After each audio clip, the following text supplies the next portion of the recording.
What's going on, everybody? I'm Angelo Gingerelli, strength and conditioning coach at Seton Hall University, New Jersey State Director of the National Strength and Conditioning Association, and author of The Next 4 Years Compete, Win, and Thrive in College Sports. And in this video, we're going to talk about new issues in college athletics. So I've said on a million podcasts, I've said a lot online, for about 70 years, the NCAA operated under one set of principles, and from about 1950 to 2020, those principles remained unchanged. From 2020 until 2024-25, they've changed drastically almost every year in that very limited 5-year span. So just to kick things off, I am not here to argue the morality, the legality, anything about these changes. We're just talking about what the changes are and how they affect prospective student athletes and how we can be successful in the world the way it is now.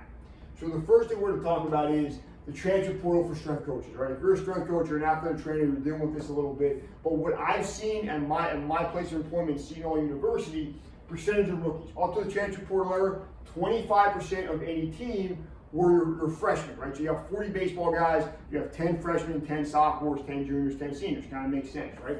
In the transfer portal era, where some of the freshmen might leave at the end of the freshman year, some of the juniors might go somewhere else, whatever it might be, we're doing about 50% rookies at any given time. So that means where in the past you would have a good group of upperclassmen that could teach and be an example, and you could focus on the freshmen in the weight room. That era is kind of ended because at any team at any given time, 50% or more are brand new to that program and your style of training. Average age of a rookie used to be about 18, right? A couple 17-year-olds, a couple 19-year-olds. Majority of high school graduates in the United States are 18 years old. Well, now with the grad year and kids transferring after their sophomore, junior year, whatever it might be, that average age is about 22 or 23 in some cases, right? Injury state, I'm not saying the high school sports are not hard. Kids are out there playing at an incredibly high level, but just due to their limited exposure to the game by being younger and having less years of experience, most of your freshmen are coming in uninjured, right? Your transfer portal kids are coming in injured already with overuse, traumatic, or being post-op in some cases. The example I give, and it's not meant to disrespect anybody, a freshman is like a new car. A transfer student a lot of times is like a used car. Now, I'm not saying the used car is always the worst decision. It definitely isn't, but there's a set of circumstances that come with a car that's been driven 100,000 miles versus a car that's brand new out of the factory, okay? Academics, in the past, student athletes went to school. They went to school a lot. They were taking 15, 18 credits a semester in class all day. In the era we live in now, where kids are taking classes online a lot of times and going to grad school a couple nights a week as opposed to class all day, they're barely going to school. What that means for us in the strength and conditioning world is they have a lot of time. And there's a good and bad side of that. The good side is if you want to do extra work with somebody, work on something they're having trouble with, their schedule is just way more open than ever before. The bad side is you have kids that shift towards the overtraining and the more is better mentality. That means they can always be on a treadmill. They can always be running outside. They can always be in the weight room doing extra stuff. As a strength coach, that's a good thing up to a point, but at some point it becomes detrimental to their long-term development. Training age, most of the kids we dealt with at a school like Seton Hall, we don't have football, we don't have wrestlers, the training age was low, right? The majority of your soccer kids, your tennis kids, your swimmers, they may have never been in the weight room before in their life. In the transfer portal era, it's a complete opposite. Most of our student athletes have been exposed to multiple kinds of training by the time they get there. In some cases, they worked with 2 or 3 strength coaches before they even met me, and they're barely 21 or 22 years old. Time in the program, it used to be a 4-year deal, right? The overwhelming majority of our student athletes would come and graduate in 4 years and move on with their lives. Now, it's as short as 6 months, right? If a kid comes in and doesn't like it, him or her could be in the transfer portal by the first Christmas, or it could be about a 6-year commitment when you look at red shirts, the COVID year, which is just about over, but we're still kind of dealing with the effects of that, the grad year, reclassifications. So we went from a 4-year deal for just about everybody to a 6-month to 6-year deal for a lot of the kids we're dealing with. And then programming wise, in the past, we were able to look at long-term athletic development. I think the NSCA puts out a bunch of great information on that. The special interest group is super great. I read a ton of that. I really like it. Particularly as a father of a 9-year-old, I think long-term athletic development is incredibly interesting. At the college level, it's pretty much over, right? If we got a group of kids that come in September and we know they're there for that basketball season and that might be it, we have a very short window and we're dealing with games and managing fatigue more than long-term athletic development. So again, I'm not here to judge that, but something to think about if you're a strength coach thinking about anything long term is not necessarily the right answer now the way it used to be pre-transfer portal era. A couple things I've seen on my end of things. Again, we used these kind of classifications earlier in this video and in another video series.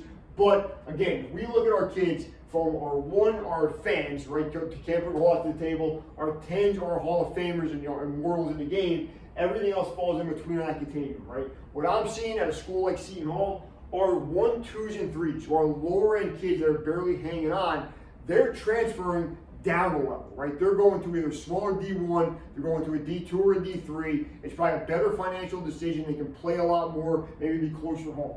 Our rock stars, our 8, 9, and 10s, our game changers, our all-conference winners, our Hall of Famers, they're going up to a Power 5, right? If you're crushing in the Big East, you're going to get some offers to go to a bigger school, maybe a better NIL deal, maybe more playing time, and absolutely a bigger spotlight on you if you want to play professionally in your athletic career. So what that means is our 4s through 7s, our middle of the pack kids, are the kids that we're keeping for 3 and 4 or 5 years, right? So as a strength coach, that might mean most of your effort, most of your time should be spent with those kids and their long-term development, because the bottom of the pack and the top might be leaving at the end of the year, and you'll be able to work with the middle for a longer period of time than where we used to with everybody else. Another thing we're going to see with NIL deals, again, we're seeing it now. If you're good, and I'm not here to judge this, I'm the biggest free market economy fan there is, but if you're super talented at a lower level, there's a bag for you at a higher level, right? Which it seems fair to me, but it means your 10s, your 9s, your 8s, they're on their way out because they're getting more money somewhere else, or you got to figure out where to pay them where you are. Again, not here to judge that, but as a strength coach, I love Seton Hall. It's been part of my life for 20 years. If the school down the streets offer me 10 times as much money, and I got a car payment and a mortgage and a wife and a daughter, I'm a fool not to look at that. And we all know that. We just don't want to admit it because your athletics is different than other jobs. And then I just say to people all the time, people call my office, talk about transfer, I get asked about it a lot, and I use this cliche. Sometimes the grass is greener on the other side, sometimes the grass is greener where you water it. I really believe that, right? And I think when you're going to transfer, look at the things that are making you unhappy, look at the things the next school, the next coach is telling you, and evaluate them as best you can. Just please keep in mind, when a coach is in your ear telling you, oh, you're not playing at school A, come to school B and you're going to be a starter, they're saying that to 10, 15, 20 other people, knowing only 1 or 2 are going to take the bait. Now, I'm not saying they're lying. What I say all the time is the coaches I work with are not liars. They are salesmen and women. So keep in mind, when you're being recruited, they're kind of selling you on the school and the experience. When you're being recruited to go in the transfer portal, you're also being sold a bill of goods. Now, a lot of it might be true, some of it might be untrue, but be smart and realize you are being sold to if you're being recruited.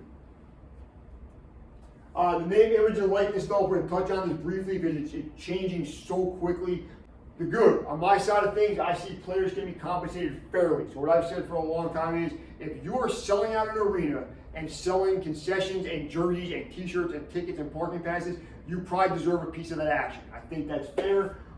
The player's worth of the program is very clear, right? If I'm a player making $1 million and you're a player making $500,000, it's very clear because we pay what we value. I am worth twice as much to this program as you are, right? That was always the deal in professional sports. Now it's cycled down to college athletics.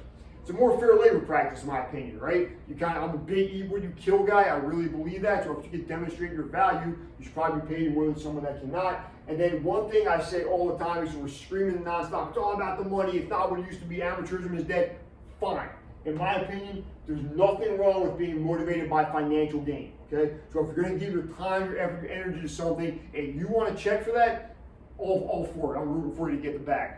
Okay? The not so good. We developed a mercenary mentality, right? College sports used to be, these are my people, these are my tribe, I'm going to ride or die with these men and women. That's pretty much over because at the end of every year, 30 to 50% of that tribe might be transferring somewhere else. It's the end of long-term athletic development. We touched on this earlier in this video series, but keep in mind, the idea of developing a man or woman over years is kind of a thing of the past in college athletics.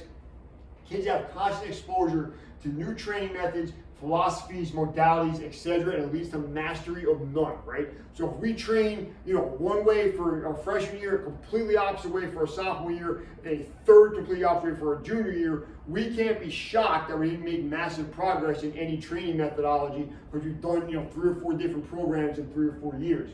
Obligations may interfere with training. Okay, so keep this in mind. If you're a strength coach, if you have a training session planned for 9 a.m. and a kid's got a photo shoot for a sneaker company or has to go sign autographs at a sub shop down the street, that's something you're gonna have to deal with. And we haven't seen a whole lot yet in college athletics, but I promise we will.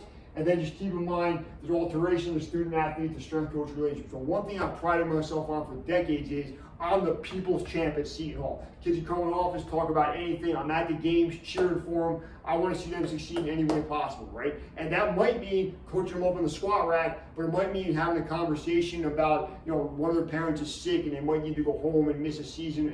That's all part of the game if you're a strength and conditioning coach. But a lot of that's changed because now instead of being able to mentor and befriend, work with these young men and women for 4 years, it might be down to way less than a year, and that relationship is just very different than it was in the past. One thing I say to all student athletes and absolutely all strength and conditioning coaches and really all support staff people, one of my favorite rappers ever, Cameron, said it best: can't get paid in a world this big, you're worthless, kid. So we live in a great time, right? We live in a time you can monetize your social media, you can monetize your voice, you can create your own platforms, you can write your own books like I have. So what I say all the time is don't wait for anybody. And no one's ever said, oh man, I got too much money, life's really not going well. If you have a chance to monetize what you're doing, whether it's a coach, player, whatever it might be, get the bag now because it might not always be there. Some other issues we're going to talk about, coaching changes, right? When you're being recruited to play college sports, you're being sold on the head coach of that program. Well, keep in mind, you're going to be there for potentially 4 years. There is no guarantee that coach or that coaching staff is there for all 4 of your years. So the stat I give on that, I've been in Seattle for 20 years. We have 12 athletic programs. I worked with 35 head coaches. Now that seems like a lot by itself, but the stats actually skewed because our cross-country coach has been with us for 50 years, our baseball coach has been with us for 25 years, right? So that means for the other 11 head coaches, they're changing every couple of years for either better opportunities, get out of your family region, whatever it might be. But it means if you're a 4-year student athlete at Seton Hall, the chance of you having the same coach for 4 years are really pretty low, if we're being realistic, right? Recruiting classes having 3 coaching staffs in 4 or 5 years is becoming more common. You've seen that a lot, particularly post-COVID. People moving on for different reasons and opportunities opening for certain reasons and just kind of moving on quicker on the coaching side of things. And then just keep in mind, every coaching staff has a completely different philosophy, methodology, have different ideas to practice, etc., and stuff like that. So as a strength coach, I'm meeting new head coaches every year that want to train this way, want to play the game this way, want to address players this way. And if you're in this profession on my side of things, you really got to be willing to adapt and take criticism and constructive criticism and ideas from other coaches and work with them. If you're a player, it means you really got to be able to chameleon and be ready to play a certain way and fill a position on a new coaching role for you that might not have been the same as the coaches that recruited you. And then academic choices, just keep this in mind. Not all majors are compatible with athletics, right? So at Seton Hall, we have a really cool situation. We have a health science campus that's about 7 miles away from our main campus. It's a beautiful, state-of-the-art facility.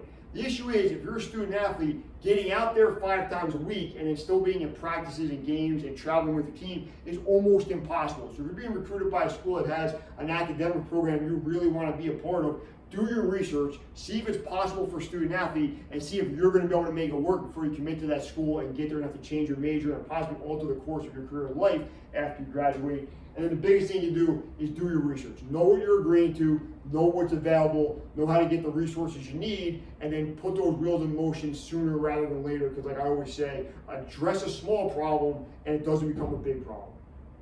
Last thing we're going to address is the impact of mental health and again, being physically prepared for what's coming at you as a college athlete. One of the coolest things I got to be a part of in the last 10 years of my career is the push to address mental health in the student-athlete experience, right? It's been a phenomenal thing. We're doing much better at it than ever before. What I say all the time is the effects of exercise on mental health are well documented. Everybody knows that the release of endorphins and the chemical hormonal side of things, when you work out, when you're physically active, you tend to feel better than when you're sedentary, right? But one thing we're not talking about enough is that being physically prepared removes one item from the long list of things that cause stress on student athletes. So when you show up to campus the first time, you're dealing with so many different things, so many emotions, so many things happening in your life. If you could just check the box, I'm going to be prepared, I'm going to pass the conditioning test, I'm I'm going to dominate the first day in the weight room. Now you can worry about mentally and emotionally preparing for not seeing your parents for months at a time, eating different food than you've ever eaten before, maybe not seeing your boyfriend or girlfriend for weeks or months at a time, and then check that box, get the physical side of things taken care of, and then go and address all the other things that come with a freshman student athlete.